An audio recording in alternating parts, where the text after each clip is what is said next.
comic coming to the stage tonight. Remember, follow everybody on Instagram and tip generously.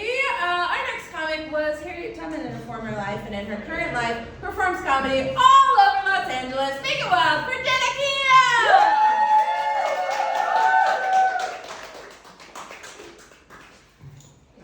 What's up, y'all? I'm Dana. Okay. I'm Dana Keel. She said that. Oh my gosh, so nice to be here. Been trying to get a date to hang with these ladies for a little while, so I'm so excited. I am a macho fanatic. I know that's not necessarily what you were expected to hear a Black Gen X or woman say, but I love green tea. So that's another thing too. When they sent me the flyer, I got all excited, and I noticed that like a lot of times when I'm in Los Angeles doing shows, I'm the only African American female Gen Xer on these lineups, right? Making me your oracle. From the Matrix, there is no spoon. To do a quick room check, like, are there other Gen Xers in this room besides me? Or am I, I'm the only one. Like, how do you know? Okay. Because you did say late 40s, right. Like, how do you know us Gen Xers? You know us because we love 90s golden era hip hop. No diddy. But we still need reading glasses to check our mail. You know what I'm saying? Biggie, can't you see? Somehow these words just hypnotize me. And I don't know about y'all, but the font on my phone looked like that lawless sign. That's what I need to see. I am a teacher. That's how I make my bread. Trying to be a comic, right? I've been in many roles. Let me just say this. I started as an Algebra 1 teacher. I love math. My degree is in math, right? Like, y'all, I love Algebra 1 so much, I could marry Algebra 1. You know what I'm saying? It is consistent, it is reliable, and it never cheats. Do you know what I'm saying? Never cheats. Right, Algebra 2, oh my God, fuck that guy. Like, I feel like Algebra 2 just like undoes all the goodness of Algebra 1. I'm not, you know what I'm saying? You know, okay. And just, you know, I know it's gonna sound a little TED Talky, but I just feel like, fuck Algebra 2. Like, we need to be teaching people skills-based, like statistics, economics. Like, I saw a guy on Instagram, not Instagram, YouTube, talking about teaching people about a 6-figure bookkeeping, opportunity. I'm just saying, teach people bookkeeping. We don't need more science. We don't need Algebra 2. It's a bridge to nowhere. Y'all, I have taught special education. I taught high school a lot of years. My kids, here's the thing, when you teach Algebra 1 to 9th graders, I discovered that these girls, I was in an all-girls Catholic high school, oh my gosh, and there I was the only African-American female Gen Xer on their faculty, right? So I just told them, call me the Woman King, you know what I'm saying? Every day. But these babies, like, I forget Algebra 1, people don't know pedestrian math. What do I mean by pedestrian math? Like, they don't know that there are 8 ounces in a cup, 16 ounces in a pound, 4 quarters in a dollar, 52 weeks in a year. I asked a student, and Amy number 1 said 48 weeks in a year. I was like, the math is noble, but inaccurate. You know, I get better. But I asked Amy number 2, I said, hey, if I give you 3 quarters, how much money do you have? Y'all, I think she pulled out an abacus. She sat stock still. Amy number 4 in the back goes, but Miss Keel, we use Apple Pay. Y'all, in the apocalypse, I don't want to see none of them. I'm looking for my grandmother. At least her hands have touched cash. But now, the last couple of years, I've been in elementary. Like I said, special education, RSP, reading intervention. And when I tell people I'm a special ed teacher, people are like, so you teach kids on the spectrum? I'm like, we are all on the spectrum. So you teach kids with special needs? I was like, it's elementary, they all have special needs. You know what I'm saying? The need for attention, the need for more attention, the need for the most, all of the attention, special needs. My colleague is here, you guys expect that the PE teacher from my school.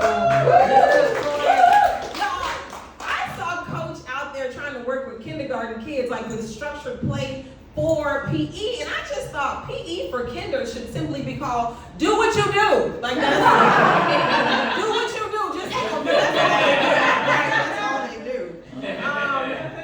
Now here's the thing: since I've had the blessing of being a math teacher, and now I am what is called a reading intervention teacher. I teach reading to K through second for kids that are behind. And y'all, I'm trying to figure out why our kids are so behind. But let me just say this: I'm gonna tell y'all the truth about it. Y'all are mad at math. Be mad at American English. Like, it is far more stressful, far more complicated. Do you know what I'm saying? Like, at points I thought, as I've studied it more, that it was an experiment, but it's a full-on scam. It's a scam. Let's just talk about vowels and consonants. Scam. Do you know what I'm saying? The 27 letters. Let us begin with A. Poor A. So A has the two sounds, vowel, consonant, long A, short A. But did y'all know that A has 6 diphthongs to make the long A sound? Diphthongs, like that's two vowels that go together. I know we're down the rabbit hole, but I feel like A is somewhere going, I need therapy. Right? You know what I'm saying? I'm first, but I'm still not enough. Like, you know what I'm saying? We need A-I, A-Y, E-I, E-I-G-H, and E-Y, and E-A, all that make the long A sound. I'm just saying. And y'all, Q and U are in an arranged marriage. Do you know what I'm saying? Q can't live without you, and then you can swipe right on Tinder. Like, you know what I'm saying? It's a free agent out here in these streets. I'm just saying. And my last concern, scam. X, right? Okay, is it Box, Fox, or Xylophone, or Xavier? Do you know what I'm saying? What do we need a Z for if X is gonna do 2 jobs? And then C and G out here with vowel-like tendencies, hard and soft sounds. You know what I'm saying? I just feel as though it is a scam. I feel like, and here's the thing, you were talking about France, and I was excited, I was so into it. English, as we all know, is an amalgamation. There she goes, the teacher. It's a blend of many languages: Latin, the Greek, the Spanish, the German. You know what I'm saying? A little French, whatever. So who's the DEI now? American English. Like, who's the foreign language now? American English. So anyway, I love it. So I'm just saying, and last but not least, we teach y'all phonics, and we teach like the breakdown of words to help people pronounce, like shit. I'm just saying, these sounds. But like, here's the thing: they then take all the rules, toss them out, and they have these things now. Because I don't know who has kids in here. Anybody, or am I the only one talking about this stuff? Okay. So last thing I'll say before we get to even more fun is that we teach you all these rules, and then we give you these things called sight words and high frequency words, which are words that say, fuck all the rules we just taught you, fuck all the phonics we just taught you, just memorize these words. But y'all mad because we want you to memorize times tables. I'm just saying, right? It's all the same thing. We all want the same things. Fluency. Do you know what I'm saying? All right, y'all. I know. So we didn't come in here for this.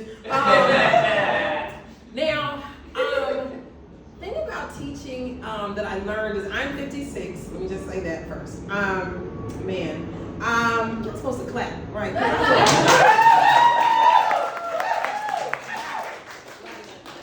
Black don't crack, but it breaks. It loses focus and memory. And there are things when you get to be over a certain age. My brother hasn't crossed over to 50, but all of y'all will keep on living. There's a couple things you can't do. You can't fall over 50. Let me tell you how I know. Teaching 3rd graders, 8-year-olds. Y'all, a little girl in the 3rd grade classroom had called me a scallywag. With no edges. Now, some of the women in here know what that is. I'm an African American woman. You all are descendants of abolitionists, descendants of Quakers. I love you. So you may not know. So that is the temples, and it gets thin for us. And because we buy hair, we put a little pressure, and sometimes there's a concern there, and you can see it. Like, my edges don't like support now. You know what I'm saying? I just started taking hair vitamins. But she called me a scallywag with no edges. Then she had hit a boy. And I grabbed her to stop her from hitting anybody else. Y'all, she shook loose from me. I fell to the ground on my right knee so hard. Y'all, so I asked my Gen Z coworker, and I said, hey, I'm having this like buzzing, burning sensation under my knee. What do you think that is? She was a track runner, so I thought she might know. She goes, that's arthritis. Y'all just get that. I said, we do not just get that. We are not at the bar requesting arthritis gin and juice, please. Not reading glasses Pinot, not menopause juice and gin, not HBP, that would be high blood pressure, because I know y'all don't know. Edibles, we want CBD edibles like everybody else. We don't want the kid either. I will say this, you can't be a hoe over 50. Black don't crack, but it grays. Everywhere else. I'll leave you with this. I'm single and I hate it. I'll just say that. But I have love languages. This man wrote a book about love languages. These are definitely love languages for the over 55. But my love languages are not in his book, so listen closely and take some notes. You know what I'm saying? Love language number 1, snacks. Right. Menopause snacks, protest snacks, Zoom snacks, work snacks. My favorite of all, airplane snacks. You know what I'm saying? And they don't give them to you when you fall asleep. If you are ever sitting next to me, wake me up for the snacks. You know what I'm saying? I want my cranberry juice with light ice, my Biscoff crackers, my Chex Mix. You know what I'm saying? Love language number 2, the law of attraction, manifesting, quantum physics. Y'all know what it is, right? You know what I'm saying? Thinking. Now, I grew up in a black church in Alabama, and we simply say in those churches, name it and claim it. You know what I'm saying? So I'm out here getting my parking spaces and my soulmate. Oh wait, the phone is ringing. Ring, ring. Uh-oh. Ancestors call. Hold on. Harriet Tubman. You excited about Kamala? But y'all forgot they forgot to put you on that 20? Okay. I will remind you to put you on the $20 bill. All right. Last love language. I love R&B music. She just wanted to remind us. Y'all help me out with that. Yeah, she's supposed to be on that $20 bill.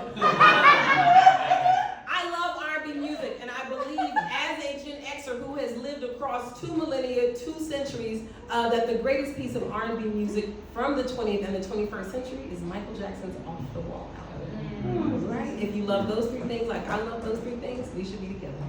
In fact, we go together. I want to rock with you all night.